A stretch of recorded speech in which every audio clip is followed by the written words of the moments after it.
programmer and you're applying for a company that's a big AAA studio, and they're not using the Unity engine, then learning on Unity is valuable for you, but it's not necessarily valuable for that company.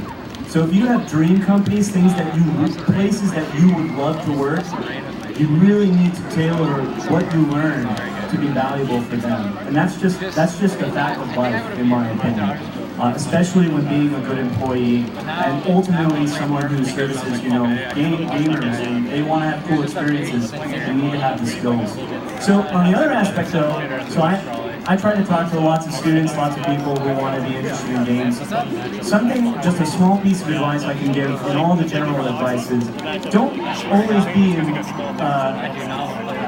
be always in that mode where you're trying to impress. Okay, you're trying to sell yourself. We're all people too.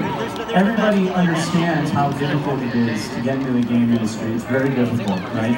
But actually the most impressive thing you can do, at least for me, is just be someone who genuinely is passionate about making games, and that passion will come through in different ways. You may have seen a technology and you're like, hey, I want to talk about this seems cool.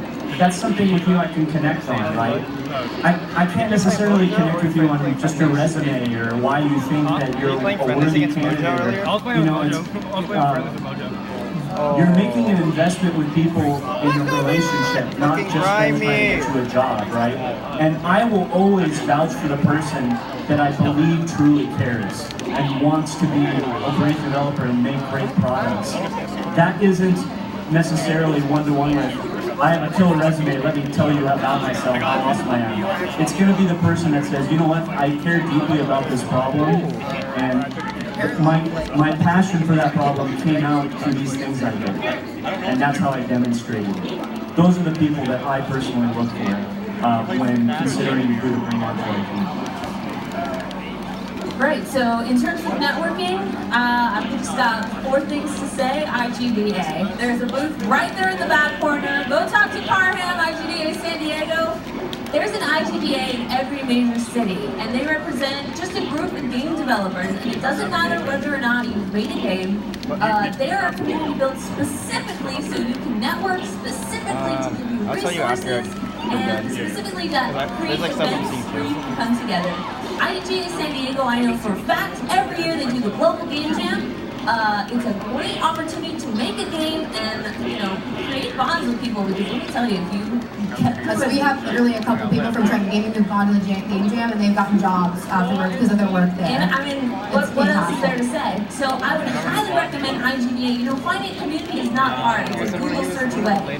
Look for the city that you want to participate in, look for the events, and go to the events. And when you're at the events, don't sit in the corner twiddling your fingers, go and talk to people. And that's it, you've got connections for life. People want to reach out, people want to talk. So I say IGA and yeah, these guys killed it. I'll double down on a couple of things.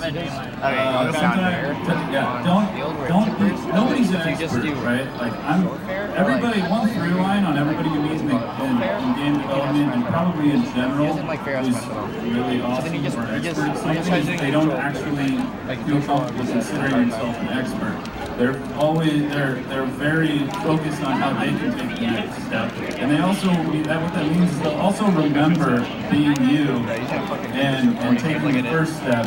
And how a lot of us probably got to where we are is by just having being assertive about opening the door and saying, look, I don't know shit, can you help me please?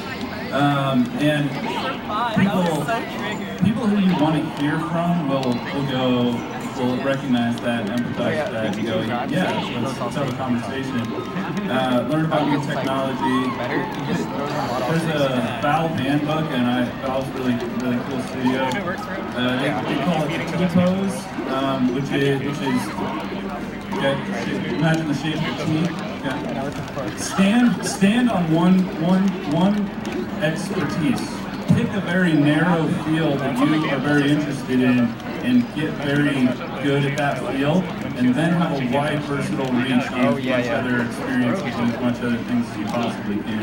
Those are the types of people in general I think that the studio any studio will probably be looking for. And then lastly, I'll just say, don't look past the people standing immediately where you are right now, because the future is with those people in the game industry.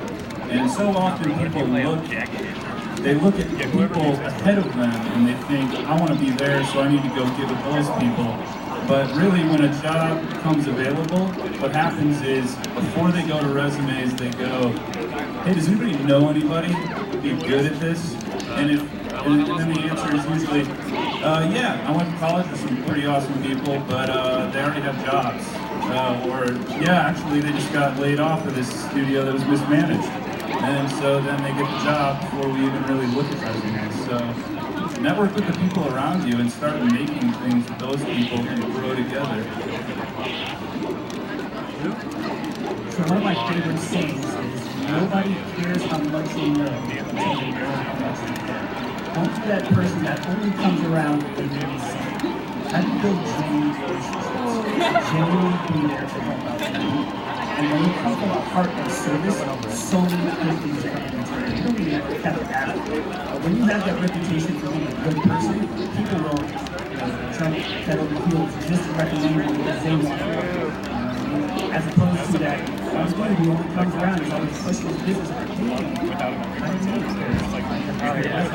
So be genuinely interested in